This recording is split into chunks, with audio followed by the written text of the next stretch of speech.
If you're loving this podcast, be sure to check out the full lineup. From news and local politics to sports and true crime. Find your next great listen right now at DuluthNewsTribune.com/podcasts. That's DuluthNewsTribune.com/podcasts. Hello, Northlanders. It's Wednesday, July 3rd. I'm Wyatt Buckner, the Duluth News Tribune Minute, presented by Minnesota Power Employees Credit Union. The average MPECU member saves over $785 a year in better rates and lower fees. And with MPECU, every ATM is your ATM. With their free checking program, you get ATM fee reimbursements at any ATM anywhere in the U.S. Check out Minnesota Power Employees Credit Union's services online at mpecu.com or visit their offices in downtown Duluth, Arrowhead Road, or Miller Trunk Highway. The Independence Day holiday is almost here, and if you're looking for some ideas for fun things to do, Duluth News Tribune arts and entertainment reporter Jay Gabler has some options in a special holiday edition of Best Bets. Happy Independence Day. On Duluth's most visible outdoor stage, July 4th isn't just a day, it's a very extended weekend. Tonight, Wednesday, July 3rd, the perennially popular cover band Hairball fills the harbor with the sounds of glam metal. Then tomorrow, the holiday itself, July 4th, a Fourth Fest stars a giant fireworks display and also offers musical entertainment from 4 acts, including Paul Metza and Danny Frank and the Smoky Gold. Then on Saturday, July 6th, Trampled by Turtles make their triumphant return for a hometown show, featuring opener Houndmouth as well as Baharat, winner of this year's Palomino grant. You can read more about Baharat in my feature today in the News Tribune. And while he's in town to play Bayfront, Trampled by Turtles frontman Dave Simonette will swing over to Bent Paddle Brewing to perform a set on Friday, July 5th, under the name of his Dead Man Winter project. The occasion is a fundraiser for sportsmen for the Boundary Waters. The event will also feature vendors, prizes, a raffle, and the release of a special paddlin' beer. Organizers call it the perfect pre-party before the Trampled by Turtles concert. That is at Bent Paddle Brewing in Duluth on Friday. Then also, this is going to be a big year for Glenn Sheen's Concerts on the Pier, which not only feature a stellar lineup of headliners, but also, for the first time, opening acts. This year's first show is tonight, Wednesday, July 3rd, with locally beloved band Father Hennepin leading the free outdoor bill. Opener Nat Harvey is currently based in Minneapolis, but grew up in Duluth and has just been announced as the co-producer of Alan Sparhawk's highly anticipated solo album, coming in September.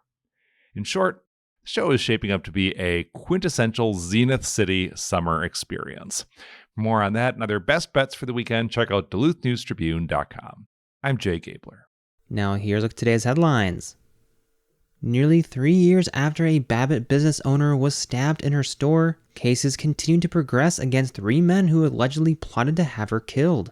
Josiah David Del Vecchio was recently sentenced to 17 years in prison after a jury found him guilty of several charges, including conspiracy to commit premeditated first-degree murder in the July 2021 assault of Leah Bodas. The Minnesota Court of Appeals, meanwhile, upheld the same conviction and a 20-year prison term for his co-defendant, Donald James Miller.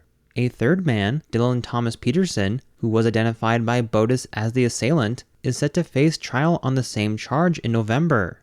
Authorities first alleged in December 2021 that the 3 men conspired to kill Bodas over disagreements related to their mutual involvement in a group known as the Northern Empire, or NE. Bodas was the registered agent of NE Time Anywhere, a screen printing shop established in August 2020. Peterson was also involved, as were Miller and Bodas' boyfriend, both of whom were in state prison at the time. Court documents said Peterson and Bodas had communicated as recently as April 2021 about business matters, but he was heard criticizing her decisions and asserting that she owed him money in a June phone call with Bodas' boyfriend. Authorities said Miller went on to call Peterson several times, with the men heard in the recorded prison calls describing Bodas as manipulative. Bodas reported to police on July 1st that Peterson entered the store and demanded that she pay up $600 by the following week, quote, or prepare, end quote, something that he was also heard discussing in prison calls. The conversations between Peterson and Miller continued for several weeks. Court documents indicate Miller described Bodas as the enemy and said, quote,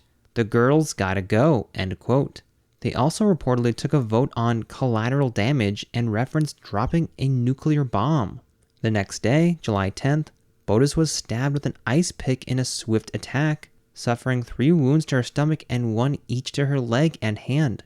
However, the attack was interrupted by another man, Joel Earl Vandervest, who was armed with a handgun. He chased the suspect from the store and fired several shots at a pickup truck as it fled the scene, striking a residence across the street. Botus identified the assailant as Peterson, based on a tattoo, his way of walking, and a helmet he was wearing. The stabber's identity was later called into question, as someone claiming to be Del Vecchio contacted KBGR-TV and claimed he, not Peterson, committed the assault. But court filings indicate police were not able to verify the identity of the tipster. Authorities did say the 2 men were friends and had communicated just 4 hours before the attack. Del Vecchio also was identified as driving a damaged pickup truck that night and was reportedly picked up at another location by Peterson.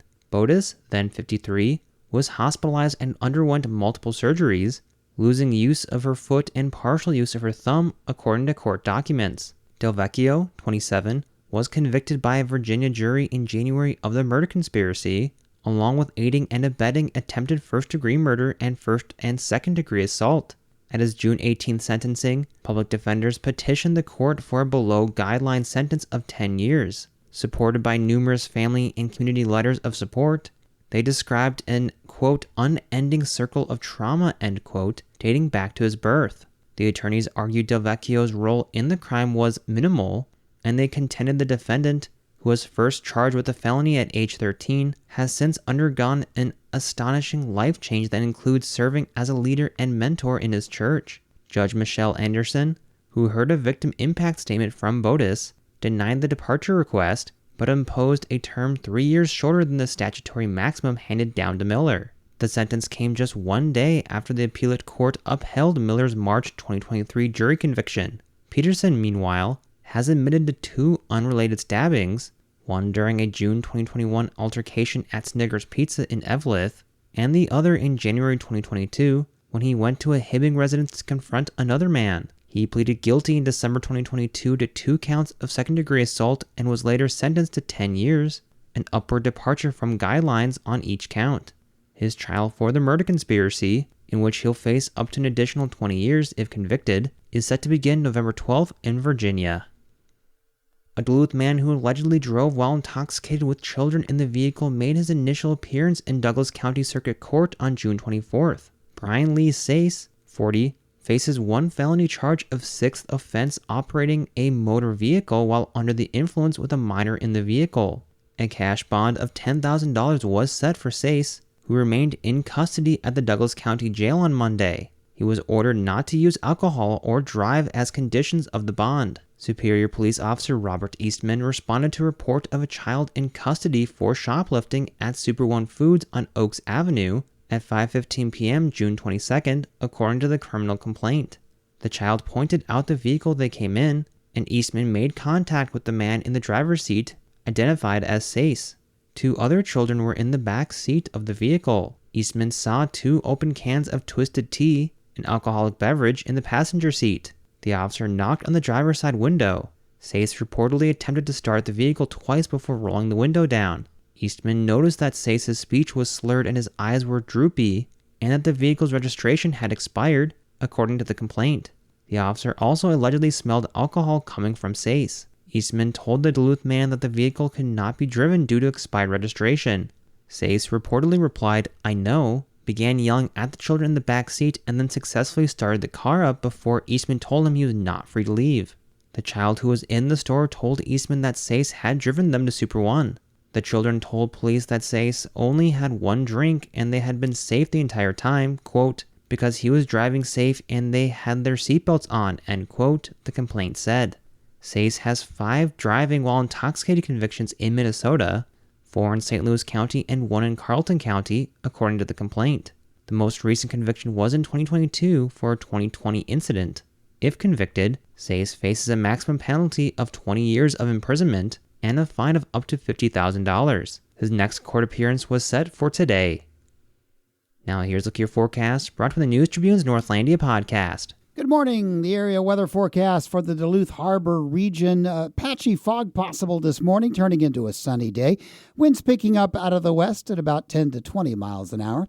Mostly clear tonight with temps dropping down into the 50s. And we'll start off with pretty good weather for Independence Day, but there will be some scattered showers and thunder showers developing by afternoon and into the evening. We're not all going to get rain, but it's the sign of things to come. Friday, Saturday, Sunday, there will be a chance of showers and thunderstorms through the weekend, highs mainly in the 70s. I'm Storm Tracker meteorologist John Wheeler. Thank you to the Northlandia podcast for their support. The bi-weekly podcast explores curious and unique stories here in the Northland. The latest episode looks at Clark, the Lake Superior shark, a wooden sculpture once intended to be burned. You can find that episode and others at DuluthNewsTribune.com or wherever you also get this podcast. Reporting for today's episode was done by Tom Olson, Maria Lockwood, and Jay Gabler. Thank you for listening to Duluth News Tribune Minute. Have a great holiday weekend, and we'll see you back here on Tuesday.